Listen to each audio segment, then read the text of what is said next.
Assalamualaikum warahmatullahi wabarakatuh. Selamat malam saya ucapkan kepada seluruh mahasiswa yang mana pada pertemuan ketiga kita pada malam hari ini kita belajar dalam bentuk online ya, berhubung pertemuan tiga ini kita masih di dalam bulan suci Ramadan ya. Baik, kepada seluruh mahasiswa, sebelum belajar marilah kita berdoa menurut kepercayaan dan keyakinan kita masing-masing. Berdoa dimulai.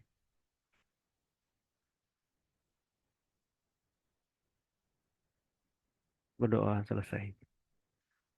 Baik, mahasiswa yang saya sayangi, pertemuan ketiga kita pada malam hari ini akan membawa pokok bahasan yang berjudul analisis kebutuhan sistem informasi bagi organisasi.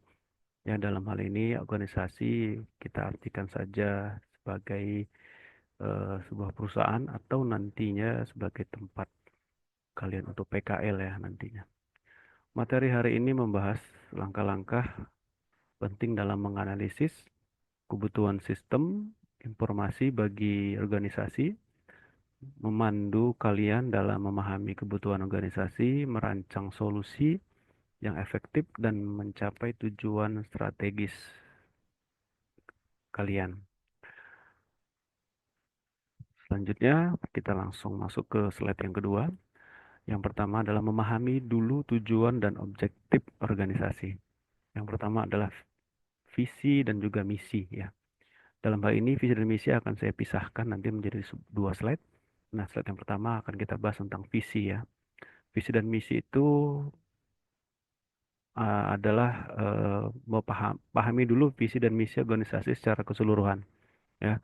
Kemudian identifikasi dulu tujuan dan sasaran, strategi, jangka pendek dan jangka panjang. Nah, itu salah satu contoh visi dan misinya. Nah, di sini saya ambil contoh adalah visi dari program studi sistem informasi ya. Yang mana sistem informasi ini adalah salah satu program studi yang kalian pilih. Nah, adapun visi dari program studi sistem informasi itu adalah menjadi program studi S1 sistem informasi berbasis riset dalam pengembangan ilmu data science dalam penerapan sistem informasi, dalam menghasilkan lulusan yang profesional dan berjiwa kewirausahaan yang mampu bersaing di tingkat regional Sumatera Utara tahun 2027 dan tingkat nasional tahun 2032. Nah, di sini dapat kita garis bawahi ya. Di sini ada kalimat dan sasaran strategis jangka pendek dan jangka panjang. Nah, kalau kita kita samakan dengan visi di sini adalah jangka pendeknya di sini adalah mampu bersaing di tingkat regional Sumatera Utara tahun 2027. Itu jangka pendeknya. Sedangkan jangka panjangnya adalah tingkat nasional tahun 2032. Nah, itulah salah satu visi dari program studi sistem informasi. Kemudian ada pun target dan sasarannya adalah tentukan target dan sasaran spesifik yang ingin dicapai, baik secara kuantitatif maupun kualitatif ya, seperti itu. Nah, sedangkan misinya ya, tadi visi, sedangkan misinya adalah di sini saya ambil satu ya, misi dari beberapa misi dari produksi informasi, saya ambil satu saja ya. Yang pertama adalah melaksanakan pembelajaran ya, kemudian melaksanakan penelitian dan juga yang ketiga melaksanakan pengabdian kepada masyarakat di bidang data science dalam penerapan sistem informasi yang berkualitas, kreatif, inovatif, bernilai dan berkesinambungan. Nah, di sini, nah adik-adik mahasiswa itu tiga-tiga ini juga nanti bisa ikut terlibat. Nah, yang pertama adalah melaksanakan pembelajaran, ya yang mungkin selama ini akan kita lalui ya dari pertemuan pertama sampai dengan pertemuan ke 14, 15, 16. Kemudian penelitian. Nah, penelitian di sini adik-adik nanti akan diajak atau dibimbing oleh dosen pembimbing masing-masing ya untuk berkolaborasi kepada dosen. Nah, kalaupun nanti seandainya dosennya yang menulis, kalian membantu, nanti kalian akan dituliskan menjadi penulis kedua. Tapi kalau kalian yang mengerjakan penelitian dan nanti dibantu, dibimbing oleh dosen pembimbing, maka penelitian itu kalianlah yang menjadi penulis pertama dan dosen tadi akan menjadi penulis kedua dan berikutnya. Dan yang terakhir adalah kegiatan pengabdian masyarakat. Nah, di sini nanti kalian akan melaksanakan PKL ya, kurang lebih 30 hari. Nah, laporan PKL itu nanti bisa boleh saja kalian menjadikan sebuah laporan pengabdian pada masyarakat. Ya, seperti itu. Nah, dan juga bisa berkolaborasi dengan dosen pembimbing kalian masing-masing. Ya, harapan kita penelitian dan pengabdian pada masyarakat tadi, harapan kita ya kualitas, kemudian kreatif, inovatif, dan bernilai dan berkesinambungan. Nah, seperti itu dia. Selanjutnya adalah tahap berikutnya adalah kita mengenali proses bisnis dan alur kerja utamanya. Nah, dalam hal ini kita agar satu tujuan, anggap saja kita hari ini akan mencoba membangun sebuah sistem informasi absensi, ya baik absensi sekolah ya ataupun absensi perkuliahan. Nah, yang pertama adalah yang perlu kalian kenali adalah satu, petakan semua proses bisnis utama, termasuk langkah-langkah dan ketergantungan ya. Apa-apa saja yang perlu kita persiapkan dalam membuat sistem informasi absensi nanti. Yang kedua, analisis alur kerja yang ada ya, identifikasi dan peluang peningkatan. Nah, kita lihat nanti sistem informasi absen tadi apakah ada potensi atau peluang untuk menjadi lebih baik lagi ya, atau bisa absensi nanti bisa di kolaborasi atau dijoinkan dengan sistem informasi yang lainnya ya seperti itu, atau absensi nanti dia berhubungan dengan sistem informasi nilai ya seperti itu kurang lebih. Kemudian yang ketiga adalah pertimbangan keterlibatan pengguna di setiap tahap proses. Nah, kita nanti harus ikut berkolaborasi dengan yang menggunakan sistem informasi absensi nanti. Contohnya adalah siswa atau mahasiswa yang nanti akan menggunakan sistem informasi absensi nantinya. Selanjutnya yang perlu kita perhatikan adalah menilai sistem informasi dan infrastruktur teknologi yang ada. Nah, di sini yang pertama adalah inventarisasi. Lakukan dulu inventaris sistem informasi dan teknologi yang sudah ada, ya, termasuk hardware-nya, software dan jaringan. Nah, dalam hal tadi, dalam hal kita ingin membangun sistem informasi absensi, nah yang pertama adalah kita lihat dulu teknologinya, ya. Nah, nanti contoh kita ingin membangun di salah satu sekolah swasta atau sekolah negeri di Kota Pematang Siantar. Nah, kita perhatikan dulu, kita urutkan dulu inventarisasinya, ya. Yang pertama adalah ada nggak perangkat perangkat hardware nanti di sekolah itu. Contoh minimalnya adalah komputer satu unit, kemudian ada mesin scan barcode untuk absensi nantinya. Kemudian kita pastikan juga kita memiliki softwarenya ya, software aplikasi yang akan kita gunakan nanti. Yang terakhir adalah pastikan kita memiliki jaringan di situnya, ya baik jaringan internet ya, internet contoh provider IndiHome atau provider yang lainnya. Kita pastikan di sekolah itu ada jaringan atau akses internet. Yang kedua adalah evaluasi. Nah, evaluasi di sini adalah kemampuan dan keterbatasan sistem informasi yang ada dalam mendukung proses bisnis dan tujuan organisasi. Nah, kita evaluasi. Kira-kira sistem informasi absensi nanti memiliki tujuan nggak? Ada nggak manfaatnya? Nah, bagi sekolah yang kita tuju nanti. Kemudian terakhir ada analisis. Analisis aspek teknis dan fungsional sistem informasi, ya identifikasi potensi masalah dan kekurangan. Ya, nantinya pada saat pelaksanaan pembuatan sistem informasi, nah kalian juga harus memikirkan potensi-potensi ya masalah ataupun kekurangan. Nah, pastinya tidak akan mungkin sekali pembuatan sistem informasi langsung sempurna ya. Pasti ada kendala-kendala dan juga kekurangan-kekurangan. Dan itu harus kalian catat, nah sebagai bahan evaluasi ya, dan dapat kalian kembangkan. Selanjutnya, nah ini lebih mendalami tadi ya, mengevaluasi kebutuhan pengguna dan titik-titik masalah. Nah, ini mungkin lebih spesifikasi. Yang pertama adalah kumpulkan dulu umpan balik dari pengguna. Nah, di sini contoh kalian mungkin bisa wawancara langsung dengan calon kepada siswa atau mahasiswa yang menggunakan sistem absensi kalian. Boleh wawancara atau boleh disebar kuesioner ya.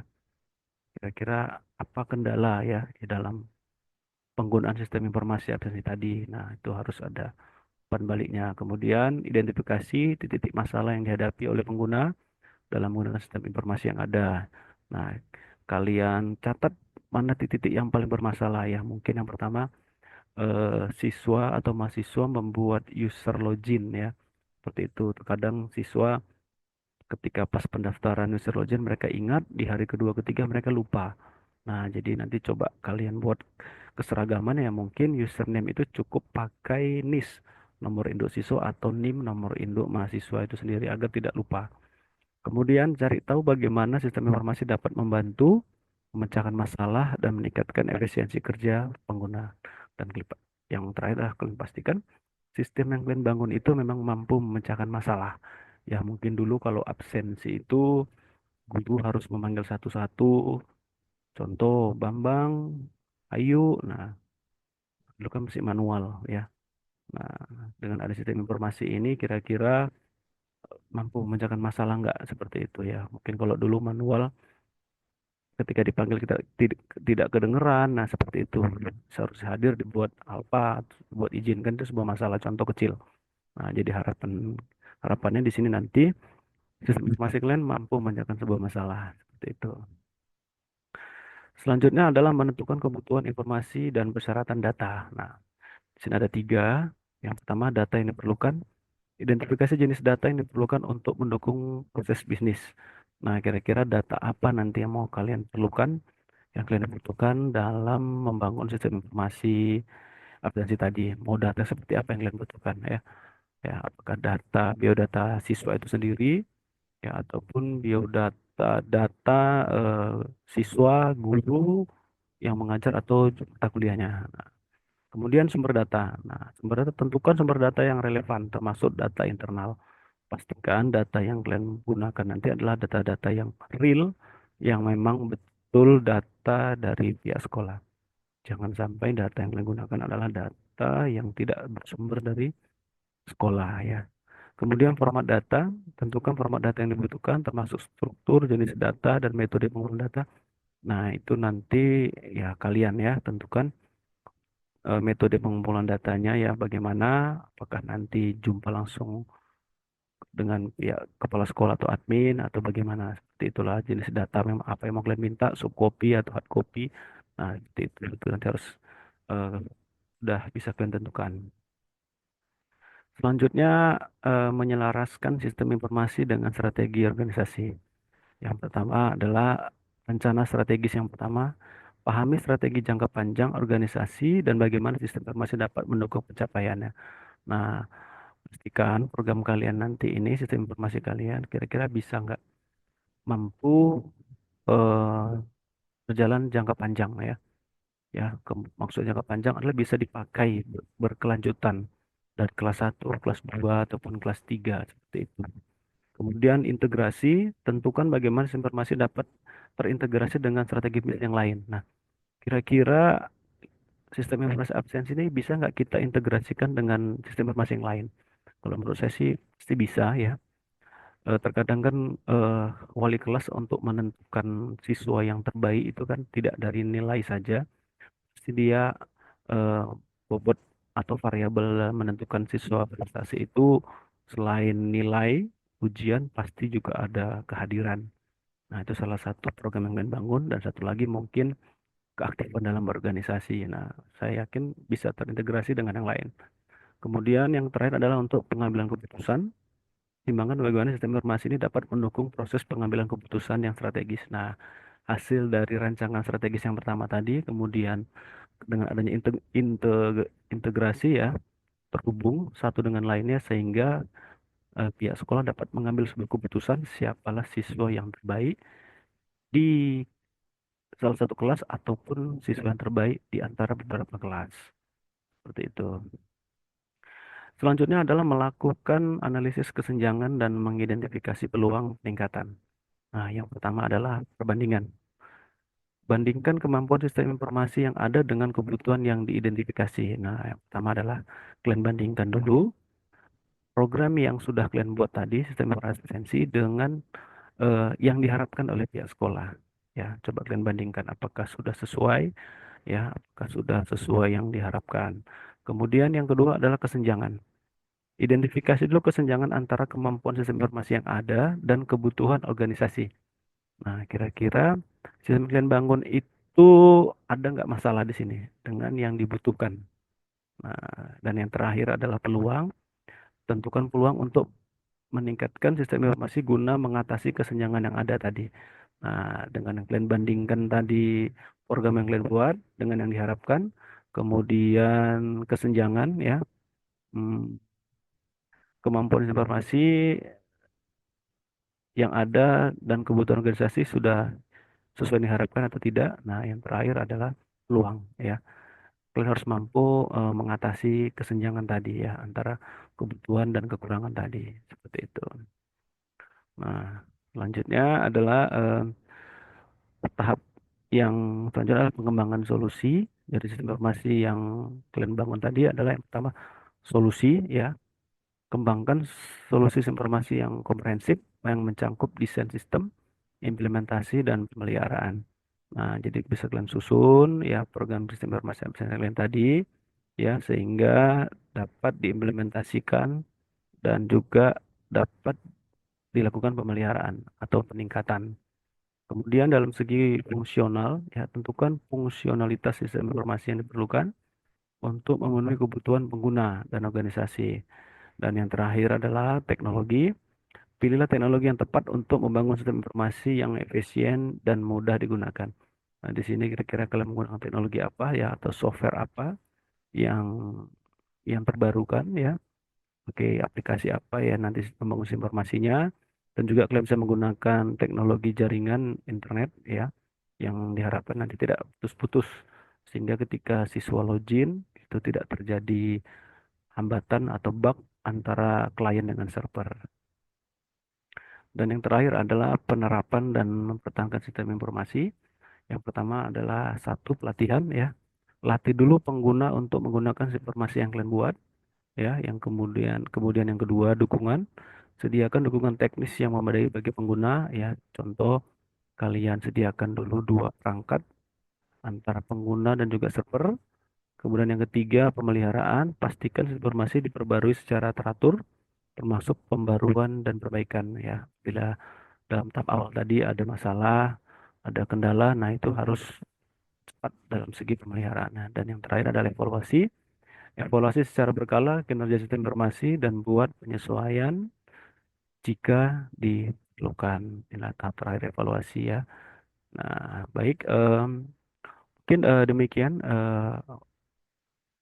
materi kita pada pertemuan yang ketiga ini ya. Mudah-mudahan bermanfaat bagi kalian.